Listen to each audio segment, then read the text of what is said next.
YouTube is deleting your guys' comments again, and if I can't respond to you by text, then I will respond to you by making videos. If you want me to keep your name out of the title of this video, then please do let me know, and then I'll get rid of it. But basically, from my notifications, I know that you wrote to me.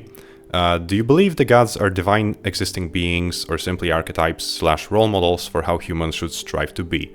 I considered myself Catholic for some time and am now considering, and this is the full extent of what I'm able to see from your message. By now, it's either completely deleted or hidden, even from me, under my own videos. So to address your question, I do consider gods to be actual divine beings. Based on all the historical evidence, I have no reason to think that they're purely symbolical. Now, I don't think of them as having actual bodies, as having physical features that people describe them as. This is a product of certain times and people that were interpreting them. That's why we have a whole bunch of pagan cultures all around the world, and all of them have the same kind of gods, just with different names and different physical features described in the myths. Because these gods are the same gods, but they're not physical beings. They are very real existing beings, but they're outside of the physical world. They may influence the physical world, they may manifest themselves in the physical world by certain forces of nature, perhaps, but they're not of flesh and blood like we mortals are. Now, this is a very interesting question that you asked, because I do think that they're also the parts where they are showcased to be like us, where they are described with physical features and with personalities and stuff. Like, I do believe that this is actual archetypes of what we should strive to be. They are basically represented as a perfect version of a human being of the time that they were created in. That's why you have the same god represented in different cultures that acts differently. Now, the only time that this isn't quite so is with Greeks and Romans. They kinda drifted away from that and made gods heavily imperfect, heavily flawed. And I can't quite explain why that is, because I don't know much about these cultures. But yeah, this is my stance on Germanic and Norse gods. Now, as to the other part of your comment that I didn't see completely, the part that you said that you consider yourself Catholic, I'm going to assume that you no longer consider yourself a Catholic based on the fact that you're speaking in past tense. And this may be a weird, very out of the place advice, but I would advise you to try orthodoxy, Christian orthodoxy, because most Catholics that I talked to that stopped being Catholics found their true calling in Christian orthodoxy. Most of the issues that they had with the Catholic Church was solved by converting to orthodoxy. Now, you may ask, as a pagan, why would you want people to be Christian? Why would you want people to join the orthodoxy? Basically because, in my opinion, I'm making a bet here. I'm betting on the fact that paganism is real. Now, the issue with this bet is that if it truly is real, by not believing in it, you gain nothing, and you lose nothing. Because we all go to hell.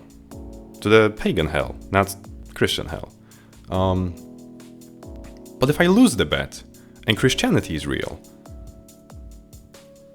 then I still go to hell, but not to the pagan one. You know what I'm saying? You have more to lose by not being Christian. And by this point, I'm fairly certain that it's either one or three things. Either paganism is real, Christianity is real, or atheism. One of those things. I don't see any other religion being legitimate enough that it deserves to be believed in. Now, I do consider Hinduism part of paganism. For me, it's the same thing. When I talk paganism, I include Hinduism in it, because it's the last surviving form of paganism that didn't need to be recreated. But another issue is that because we need to recreate such a big part of it, there are a lot of pseudo-spiritual pagans that don't really want... They want to eat their cake and have it too. They want to... Basically, they go to paganism or to any other form of spirituality because... I remember there was an Orthodox father that explained it very, very well. He said that they want to have Christianity without Christ. And that's very well said, and I agree with it. And I think that if this is truly their motivation behind going into paganism, then I genuinely think they should try Christian Orthodoxy. I think that Christianity in general teaches very good ethics and morals. I do believe that morals are something that is set in stone, something that is objective. I don't believe in subjective morality. I think that subjective morality is, well, frankly, is destructive for our society. So, yeah, I try to stay humble with my beliefs, and I see that I myself am making this bet, but I have more to lose on it than gain. So I wouldn't advise it to other people. What I'm doing here, I'm educating people who already want to be pagans, so at least they can do it right, you know? So at least they don't commit any blasphemy or heresy against the gods and all the other divine spirits. But yeah, that's pretty much it. I do consider gods to be very real, and I do think that you should try Christian Orthodoxy if Catholicism wasn't to your liking. I think that a lot of things that you may find problematic in the Catholic faith is solved by Orthodoxy, and most people don't even really consider Orthodoxy until they truly get into it. They get into the history of Christianity, and they see that yeah, it's probably one of the most pure forms of Christianity. But then again, I shouldn't really talk about it because I don't. I'm not a Christian scholar. I don't know that much. All I know is from other people that told me about such things. That told me about Christianity, about Orthodoxy, about Catholicism, about Calvinism, you know. So I know way less about it. So I encourage you to reach out to the Orthodox Christians. And if you genuinely, truly are dead set on being a pagan, then yeah, I do encourage you to. Well, then we would have to talk about which brand of pagan do you want to be, right? Because at the end of the day, it's all the same thing, but with a different cultural flavor. The reason I'm a Norse pagan or Germanic pagan, but with a little bit of a Norse flavor, really comes down to the fact that Norse paganism, besides Hinduism, is like the most well-preserved form of paganism there is, especially in Europe. See, my ancestors were Slavic, were from Poland. Pretty much nothing survived from Polish paganism. We have Slavic paganism. Is it authentic? Is it the same version of Slavic paganism that was in Poland? Or is it just the Russian flavor? Or the Kievan Rus flavor?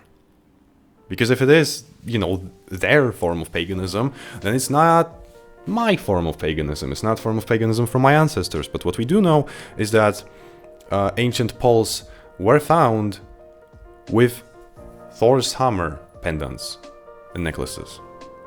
So you know, I'm just making a connection. There is some vague connection that Joms Viking could be from Poland, or at least could be stationed in Poland. So yeah.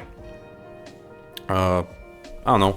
Ask me anything else. If your comments get deleted again, then, you know, I'm always here to make a 10-minute response to your comment, because, you know, I care about this stuff. I don't want people to think that I delete comments or whatever and then I don't respond. I don't care about, you know, becoming popular. I don't care about exploding on YouTube and being big. I don't even want to make money from this channel. But I do care about educating people and about helping people. And yeah, so that's it. See ya.